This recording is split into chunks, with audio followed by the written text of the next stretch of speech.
Congressman Ridon. Bago ho natin napasukin yung mga tanong, balikan lang ho natin supplemental affidavit to just confirm the contents of the affidavit. So you confirm po all of the contents that you had read in this supplemental affidavit. Yes, Your Honor. Yes po, Madam Chair. You also confirm that this is your signature in that affidavit above Ramil L. Madriaga Afayant. Opo, Madam Chair. You also confirm that it was subscribed and sworn to on the 11th of April 2026 in Taguig City. Opo, Madam Chair. We are also reading for the record that the document was notarized by Jose Lorenzo Angeles III, Notary Public of Taguig City, Philippines, roll number 95960. We will proceed, Madam Chair, to the questions. Marami po kayong binanggit sa dalawang affidavits na binanggit po ninyo, yung affidavit and yung pong supplemental affidavit. So, very important ho na mag-focus lang po tayo doon sa talagang may relevancy dito po sa mga grounds for impeachment, impeachable offenses laban po sa atin pong pangalawang Pangulo. No? So, binabanggit po ninyo, Ginoong Madriaga, na meron pong mga pinagawa sa inyong mga bagay. So, kasama po dito yung pagkuha at pag-deliver ng mga items, particularly confidential funds, to 3 very specific locations. Tama po ba ito? Tama po, Madam Chair. Nabanggit niyo po ito, no? So, meron sa Laguna, meron, tama po ba? Opo, tama po, Madam Chair. Meron po sa Nomu Bashu. Opo, Madam Chair. At saan po yung panghuling lugar?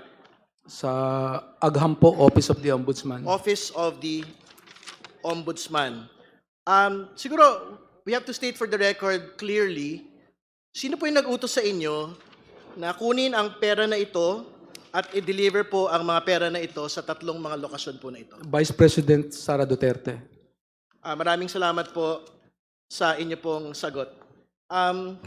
Very important po na maglinaw ho tayo doon sa mga binabanggit po ng ating pong pangalawang Pangulo patungkol sa inyo. Kasi very specific yung pong kanyang binabanggit sa kanya pong complaint affidavit laban sa inyo in the perjury case na hindi niya po kayo kilala, wala po daw kayong relasyong personal at wala po kayong relasyong professional. Ano po yung totoo sa bagay po na ito? Do you deny this particular general statement of the Vice President?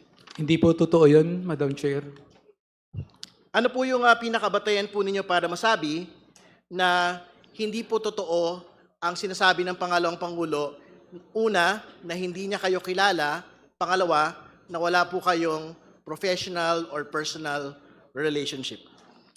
Una po, Madam Chair, marami pong makakapagpapatunay na mga opisyal sa gobyerno tsaka mga kasama namin sa isip na mayroon kaming mga naging pagpupulong.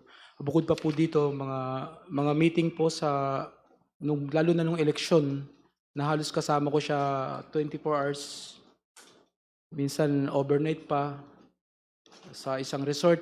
Kasama ko po din ang mga PSG. Kaya kilala po niya ako at kilala ko rin po siya. Honorable Ridon, if I may interrupt. Yes, Madam Chair. Kanina po, Mr. Madriaga, you made mention of a lot of pictures attached to your supplemental affidavit. Meron ho ba itong kaugnayan dun sa pinupunto nyo na kayo'y personal na kilala ng Vice Presidente? Opo, Madam Chair. Perhaps, Honorable Ridon, we can flash these pictures Yes. attached to the affidavit of Mr. Madriaga. Yes, Madam Chair. Can we direct the Secretariat, please, to project the supposed annexes? The committee secretariat is directed to flash the pictures attached to the affidavit of Mr. Ramil Madriaga. So that we can provide context to Mr. Mariaga's statement disputing the position of the Vice President that she does not know Ramil Madriaga and that she does not have a professional or personal relationship with Mr. Madriaga. What is being flashed, Madam Chair, is Annex B of the supplemental affidavit. Ano po ito, Ginoong Madriaga? Ito po ay parang video conference, no? Baka magandang magbigay po kayo ng paglilinaw dito sa litrato po na ito. Yung buong election campaign po, madalas po kami nag-video conference, nag-update kami. At sa ganitong pagkakataon po, may ilang abogado po rito na mga lawyers ng ISIP. Ako, si Attorney Ryan Kilala, at si BP Sara lang po ang nagsasalita. Yung mga members po ng ibang region, hindi naman po sila nagsasalita. Nakikinig lang sila, nanonood lang sila, pero kami lang po, 4 o 5 lang ang nag-uusap tungkol dun sa activity sa campaign. Well, marami pong, Mr. Madriaga, marami pong mga tao, no? Can we zoom into the names of those in the annexes? Just so we can see. We ask the resource person to approach our big screen here so he can point to the personalities in the picture and state the names of these people in the picture for the guidance of the justice members. Please approach the big screen. Kindly provide a microphone to Ramil Madriaga, Comsec.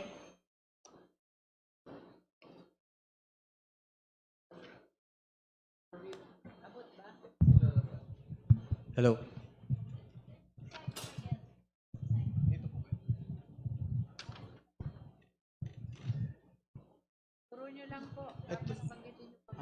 Ito po nakalimutan ko na po yung pangalan, pero taga rito lang po siya sa Cubao. May-ari ng isang security agency, yung commander. Pero nakalimutan ko na po yung pangalan niya. Isa po siya sa officers ng Quezon City ISIP. Ito po.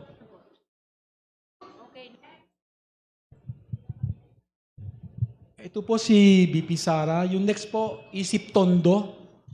Si Tubera po sa ISIP Pilipinas Basketball. ISIP Tondo rin po siya. Yun nandun po sa ISIP, mga military po sa Joint Special Operations Group. Si Suarez, Air Force.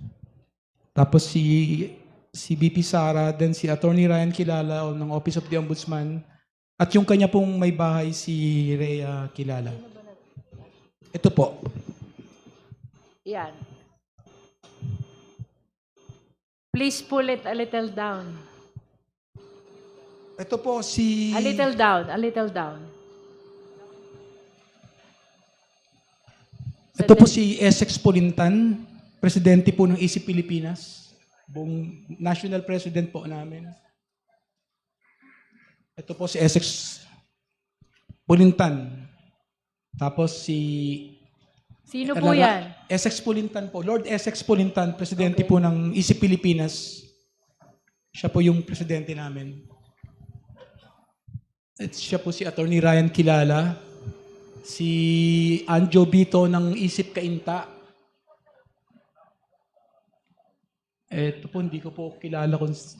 Hindi ko po mamukaan kasi marami po sila. Ito po sa ISIP Ladies. Nasaan po kayo dyan? Yung po naman sa red seat po, nasa loob ng sasakyan. Kayo po yung nasa dulo. Opo, yun naka-black po. Pakituro nyo po. Kung nasan kayo dyan, pakituro nyo po. Okay. Pakibaba po ng konti para ma-identify ni Mr. Madriaga yung ibang kasama sa video. Pakibaba po ng konti. Lalong tumataas. Ano ba yan? Okay. Paki-identify po yung nasa second row. Si BP Sara po, si Rhea Kilala, si Attorney Ryan Kilala, si BP Sara po ulit, yung nasa far left. So isang video conference po ba yan? Opo, yung mga chief po, yung mga regional head po ng ISIP, tsaka yung iba-ibang... Bakit po ang dami ng pictures ni VP if that is just one video conference? Isa lang ho ba yan o maraming video conference yan? Hindi ko po alam kung sa Facebook po yan ng Isip Pilipinas nila nakuha. Pero yung original po niyan, nasa main Facebook ng Isip Pilipinas movement. Hindi ko po alam kung ba't siguro pinag-combine. Hindi po nakakulong po ako, hindi ko po ma-collect yung mga evidences. Madam Chair. Madam Chair, The Honorable Sendanya. just a very quick clarification. Earlier po, Ginoong Madriaga, may nabanggit po kayo doon sa mga larawan na kayo po ay nagbigay ng painting kay VP Sara. Pwede niyo po bang ituro nasaan dyan yung painting na sinasabi ninyo at kung kailan niyo po ito binigay sa kanya? Salamat po. Because there is no painting in the picture. Honorable Sendanya, is po. there? Meron. Okay. Can we flash again the picture? Where's the painting? Okay. What is the relation of that painting into your supplemental affidavit, Mr. Madriaga? Nagregalo po ako sa kanya ng isang painting niya na ginawa po ng isang scholar ko sa Laguna. May mga scholars po ako sa Laguna. May isa po talagang talented fine arts. Pinagawa ko po ng painting na yan. Tapos kinuha po ng